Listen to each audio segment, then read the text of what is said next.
Just before the break of dawn, while the palace remained cloaked in silence, a black vehicle with no markings slipped through the gates. What it carried would send shockwaves through the monarchy. Princess Anne, unflinching and unreadable, delivered a sealed dossier directly to the king's private guard. What was in this dossier, and why was it declared irreversible by the palace only minutes later? Before we go deeper into what this really means for the royal family, make sure to subscribe so you don't miss a single update. The royal household had not stirred when the vehicle approached under heavy fog. There was no traditional motorcade, no press briefing, no ceremony, only purpose.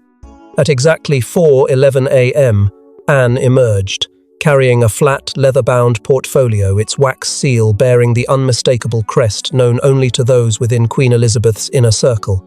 Witnesses say she didn't speak a word. She handed it off to a royal guard stationed outside the king's private residence. Moments later, the entire estate's internal communications went dark. Staff were instructed to remain in their quarters.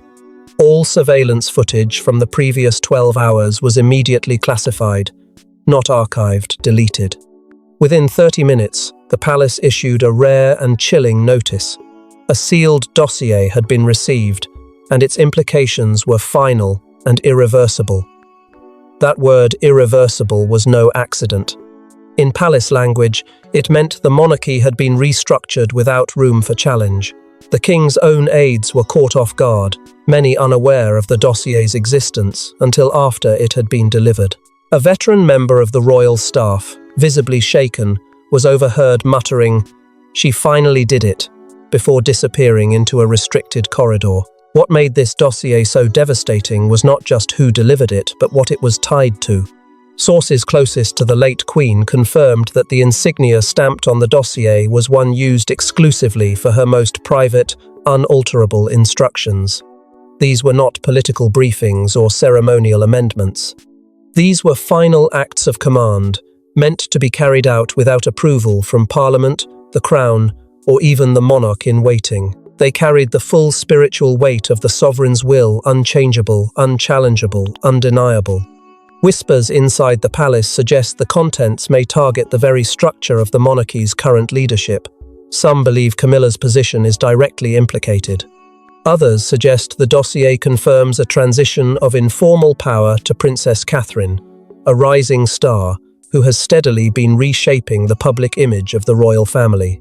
The ambiguity only deepened when it was revealed the king had not slept for 2 nights before the delivery. He was said to be in a state of dread, anticipating a move he could neither control nor contain.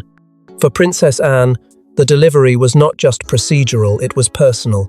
She, more than anyone, has carried the weight of her mother's legacy with unshakable precision. If she delivered this dossier, it means she believed the crown had drifted too far from its anchor. It means the balance had tipped, and it means something has been set in motion that even the king cannot undo. But this wasn't just a document, it was the end of an era, and what came next would ignite the fiercest power reckoning since the Queen's passing. She has always been the family's steel spine, never dramatic, never loud. But behind Anne's composed exterior was a long-buried storm. For years, she watched decisions crumble tradition, watched power slip into hands she never trusted. Now, her silence has been shattered with one sealed dossier. Why did Anne act now, and what was she truly fighting for? For decades, Princess Anne was the quiet executor of royal duty, relentless, disciplined, and never one to court spectacle. She remained the Queen's most loyal shadow, enforcing protocol while others enjoyed the pageantry. But even iron bends with enough pressure. Beneath her unshakable resolve grew a discontent that slowly fermented into quiet rage. It wasn't just about titles or headlines, it was about betrayal of the crown's essence, a distortion of everything she had sacrificed her life to uphold. And at the heart of this betrayal, she saw a creeping figure consolidating power, Camila. From subtle decisions to overt gestures, Anne watched as Camilla's influence grew unchecked. Royal patronages reallocated, ceremonial honors repositioned, the language around succession and visibility shifting ever so slightly, but dangerously. Anne, though voiceless in public, took note of every deviation, and she remembered. Her breaking point, some say, wasn't recent. It came years ago, beside her mother's hospital bed, in a moment unseen by press or protocol. Queen Elizabeth II, in her final private hours, made Anne promise that the line would hold, that the monarchy would not be traded for popularity, nor diluted for convenience.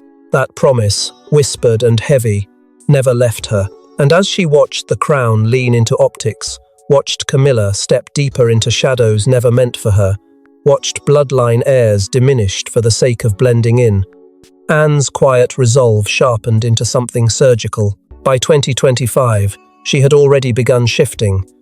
No press releases, no statements, just closed-door meetings, trusted advisors. A curated trail of legal reviews, constitutional clauses, and protected testimony. And most notably, a growing alliance with William and Catherine. While others doubted Catherine's depth, Anne had seen something deeper: restraint, loyalty, and an unshakable moral centre. Qualities that mirrored her own, and ones she knew the late Queen favoured. Together, they formed a triad of steadiness. And quietly, Anne began funneling certain knowledge to the couple. Suggestions, advisories, corrections. It wasn't coordination, it was reinforcement, and it was deliberate.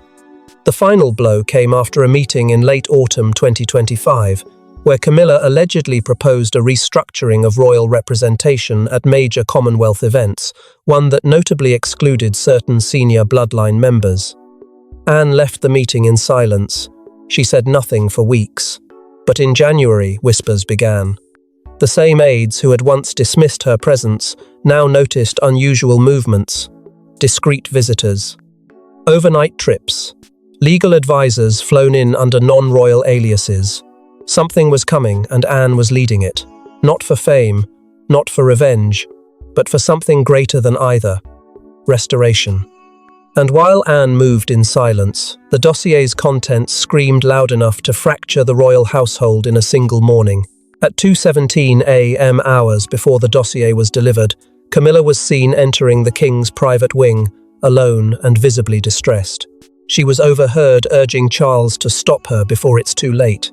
But was her warning about Anne, or what the dossier would expose? For a woman known to maneuver behind veils of charm and diplomacy, Camilla's unannounced intrusion into the king's inner quarters was a move laced with panic. She bypassed standard protocol, waving off staff and ignoring even the most senior of royal handlers. According to security sources, she entered Charles's wing without clearance, a breach that immediately triggered a silent alarm, but the override came directly from the king himself. What followed behind those doors remains officially unrecorded, but whispers have already surfaced. Camila wasn't there to plead her case.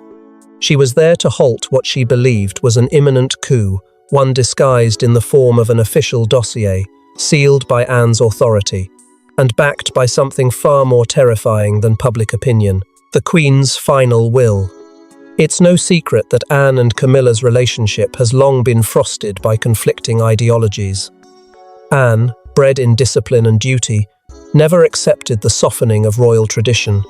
Camila, on the other hand, capitalized on the shifting tides of public sentiment and modern PR. But in that moment, those few minutes before dawn, Camilla's mask cracked. Sources say she raised her voice, invoking the Queen's name more than once, but twisting her legacy into something unrecognizable. "This isn't what Elizabeth wanted," she reportedly insisted, her voice thick with desperation. But Charles, pale and silent, reportedly replied, "It's no longer my choice." When? That response sent a ripple through the palace staff, who overheard fragments of the exchange. Camila wasn't just afraid of Anne's growing power, she was terrified of what the dossier contained. One aide claimed she muttered the phrase, "catastrophic clause," a legal term rarely used unless constitutional consequences are on the table. What could be so severe, so irreversible, that even the Queen's son felt powerless to stop it? Camila knew something had shifted too late. She had tried to intercept Anne's movements hours earlier but found only locked doors and vague excuses. The royal machinery had already been set in motion, and she, once so central, now found herself cornered in a game she never truly controlled. Her appeal wasn't political, it was emotional, and yet it was laced with self-preservation. She reminded Charles of sacrifices, of shared scars, of everything they had built in the face of public disdain. But none of it landed, because this wasn't about popularity, it wasn't about comfort. This was about legacy, and Anne had laid her claim with surgical precision. For the first time since becoming queen consort, Camilla's future no longer rested in whispers or influence. It now hung in the balance of something she couldn't rewrite, couldn't charm, couldn't soften. And while Camila wept behind closed doors, another royal had already begun making strategic moves. Catherine wasn't waiting for permission to act. For years, she watched, calculated, endured. And now, with the monarchy in chaos, Catherine's next move was no accident. As Anne delivered the dossier, Catherine made a private call to Balmoral, one that would shift the power balance for good.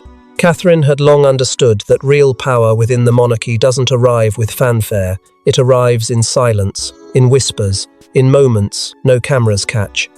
And while others played for attention, she played the long game. The morning Anne delivered the dossier, Catherine didn't flinch. She had already seen the storm coming and had begun laying her own groundwork days earlier. Royal insiders revealed that she held a closed-door meeting with her senior aides just 72 hours before Anne's fateful delivery. The topic? Realignment. Catherine wasn't reacting to the drama. She was preparing for it. Moments after the dossier reached the King's Guard, subtle changes rippled across the palace staff hierarchy. 2 senior household members connected to Camilla's team were reassigned to honorary roles, ceremonial, empty, but permanent. Meanwhile, Catherine's own network moved swiftly into place. Administrative controls over key royal charities, digital correspondence access, and regional travel approvals were shifted under her discretion. None of these were headline-making moves, but every one of them mattered. Every one of them was timed. What few knew was that Catherine had also gained access to a locked segment of the royal family archive, one reserved only for those with the Queen's direct authorization. Inside that archive, sources claim, was a handwritten letter penned by Elizabeth II during her final illness. The letter referred to Catherine as the Crown Anchor, a title not officially recognized but symbolically seismic. It reportedly acknowledged Catherine's composure, consistency, and quiet strength, stating that, where she stands, the line will hold. This letter was never intended for public release, but in the wake of Anne's dossier, its power could no longer remain buried. And while the court focused on the upheaval, Catherine made one final move that spoke louder than any press statement. Her children were quietly removed from Camilla's holiday itinerary. No confrontation. No announcement, just distance. A clear signal that lines had been redrawn and that Catherine would now dictate the boundaries. One advisor close to her confirmed what many had only suspected until then. She's no longer just the consort in waiting. That was yesterday's title. Today, she's the anchor. And tomorrow, she's the axis. The true brilliance of Catherine's maneuvering was that she didn't need to speak. In a family where silence often masks disarray, her silence radiated authority. While others scrambled, she stood still, and from that stillness came control. Anne's dossier may have been the catalyst, but Catherine was the momentum. She didn't grab power, she absorbed it. And when the dust began to settle, the question echoing through every hallway wasn't about rebellion or hierarchy, it was about content. But what did the dossier actually contain, and why did the palace declare it irreversible within minutes? What's written cannot be unwritten. The contents of the dossier didn't just reveal secrets, they reset the entire structure of succession, loyalty, and legacy. For the first time in royal history, a document not written by a reigning monarch dictated the fate of the crown itself. The sealed dossier wasn't merely symbolic, It was a detonator, one that had been primed in secret, far from Parliament, far from press, and far from the eyes of those who thought the game was already theirs. At its core was a document authored in Queen Elizabeth's final year, shielded under a protection clause rarely invoked since the Second World War.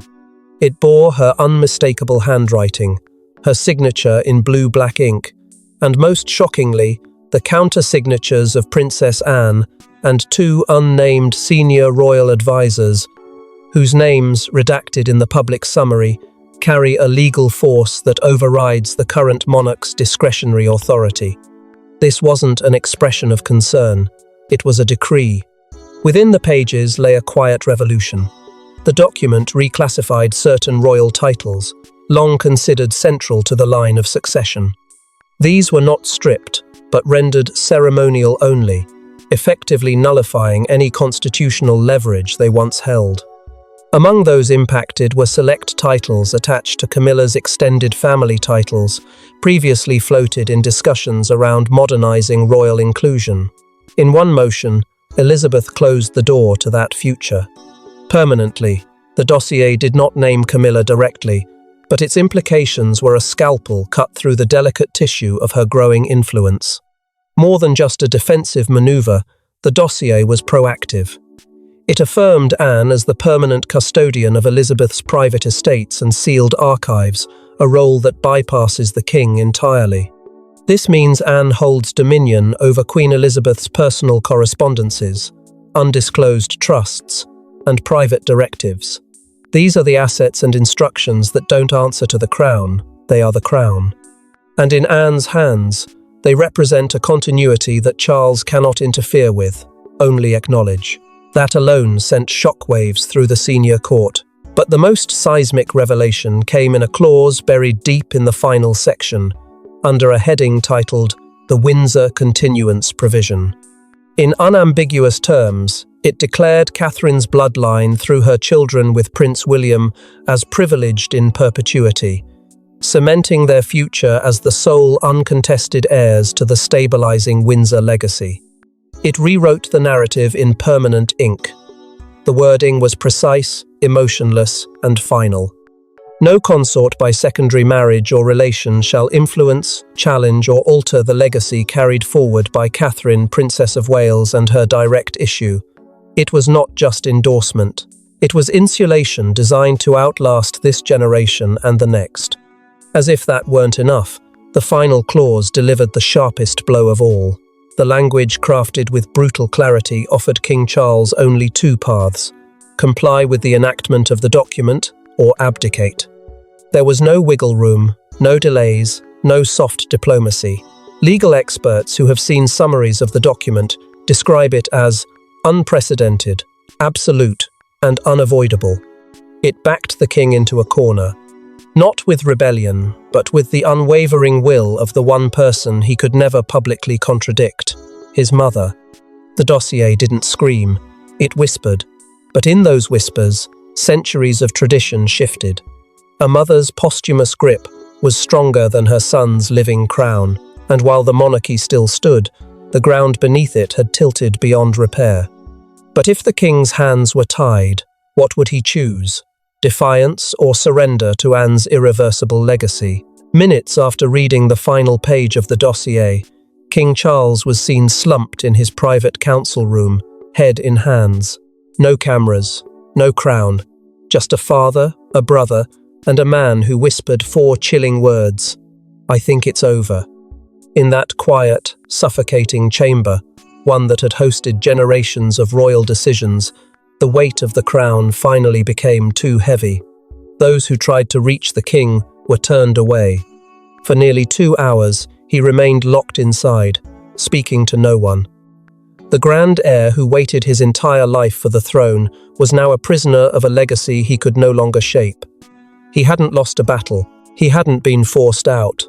But in the face of his mother's final directive, in the shadow of Anne's cold efficiency and Catherine's rising certainty, Charles understood what no one dared say aloud. His reign had become symbolic, his power circumstantial. When senior aides realized he hadn't emerged, They made one last attempt to intervene. They contacted Anne, the only person he might still listen to. But Anne refused. She didn't enter. She didn't negotiate. "He knows what this means," she told them.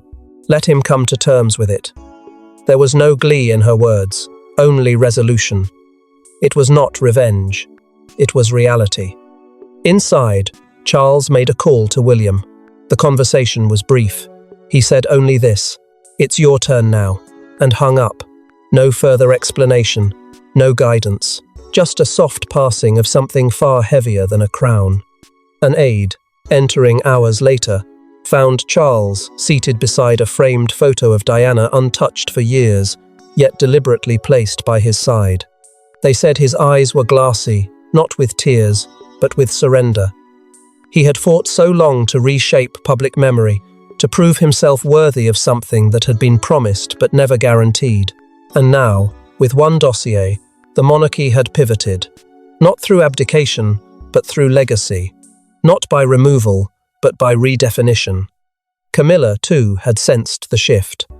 Within the hour, she was gone, leaving Clarence House with no formal statement, no destination confirmed.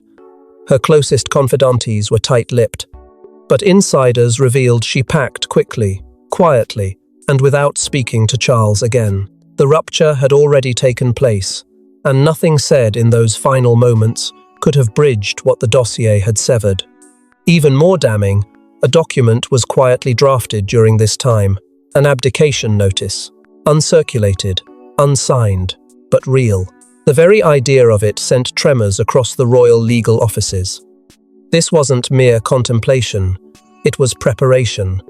A monarch no longer sure if he still reigned. And while the public remained unaware of the full depth of what had transpired behind those stone walls, something had ended that day.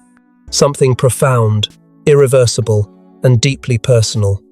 And while Charles wrestled with the crown's weight, a secret from the Queen's past suddenly returned, one that explained why she left such power in Anne's hands. Buried within a forgotten vault beneath Windsor lay a clause written in Queen Elizabeth's own hand, a posthumous decree labelled, "For Anne only." It was this forgotten fragment that gave Anne the legal grounds to dismantle Camilla's influence with a single dossier. The clause was not part of any public will. It was not archived with ceremonial documents. It was hidden where only the Queen's most trusted confidants were ever meant to tread. Dated 1995, just weeks after Diana's infamous interview shook the monarchy. The language inside it read less like a legal note and more like a warning. Elizabeth wrote of instability, born not of rebellion, but of shadow. She spoke of futures where influence would grow quietly, unchallenged, until the crown itself no longer knew who truly steered it. And then, in unmistakable ink, she wrote the line that would one day change everything. "If the balance falters, Anne must act." Those who have seen summaries of the clause describe it as hauntingly precise. It predicted a moment when second consorts would wield power without title, shaping legacy without accountability. It warned that such influence, left unchecked, would fracture bloodlines, confuse loyalty, and hollow the monarchy from within. Elizabeth did not name Camilla. She didn't need to. The clause was written as a safeguard, not an accusation. And at its centre, it placed Anne not as heir, not as monarch, but as something rarer, custodian of sovereign balance. Legal scholars who later examined the framework surrounding the clause confirmed its extraordinary nature. It was constructed as an override mechanism, a constitutional backdoor designed for one purpose, only to intervene if the crown drifted beyond its intended moral and structural boundaries. It did not grant Anne power over the throne. It granted her power over direction, over continuity, over correction. And, crucially, it restricted the reigning monarch's ability to countermand her if she invoked it under the specific conditions Elizabeth outlined. Those conditions, insiders now believe, were met. The clause was quietly validated years ago by two Commonwealth Governors-General during sealed briefings that never reached the public record. Their role was not to enforce it, but to confirm its standing, should it ever surface. That validation is what transformed Anne's dossier from symbolic act into legal inevitability. It meant that when she delivered it, she was not challenging the king. She was activating a command placed above him, crafted by the one authority he could never dispute. For Anne, the clause was not a weapon. It was a burden she had carried for 3 decades, a promise bound in ink and sealed in silence. And when she finally acted, it wasn't in anger. It was in obedience to a mother who saw further, feared deeper, and trusted only one child to steady the crown if the day ever came. That day had come. But with all the walls closing in, Camila wasn't finished. She had one last card to play, and it was aimed directly at Catherine. Cornered, sidelined, furious, Camila wasn't going down without a fight. Within 24 hours of the dossier's delivery, she contacted a royal legal representative and made a startling demand. Reopen the question of Catherine's legitimacy under the Church of England. It was a move that reeked of desperation, but one calculated to ignite chaos. Camilla's claim was shocking, a direct challenge to the spiritual foundation underpinning Catherine's public role. According to insiders, Camila alleged that a private oath, taken by William and Catherine abroad before their formal wedding, had violated a sacred protocol concerning spiritual succession. She insisted that this unrecognized vow, blessed by unnamed clergy, compromised the sanctity of their union in the eyes of the Church. If proven true, it would not nullify their marriage, but it could, under extreme interpretation, weaken Catherine's standing as a future queen consort recognized by the Church of England. It wasn't a legal battle, it was a theological ambush. What made the situation more volatile was Camilla's veiled threat to expose a list of clergy who allegedly facilitated private spiritual arrangements for senior royals, some of which had been buried for decades. This wasn't just an attack on Catherine. It was a scorched earth tactic that risked dragging the Church itself into a war the crown could not afford. When confronted with Camilla's intentions, Charles reportedly erupted not in anger but disbelief. He flatly refused to support her claim. For the first time, he broke ranks with the woman he had defended for decades. Witnesses say he told her, "Not this way, not with faith." That rejection marked a devastating rupture. The alliance between the king and his queen consort had fractured under the weight of ambition and fear. The fallout was immediate. Royal communications went dark for 6 hours.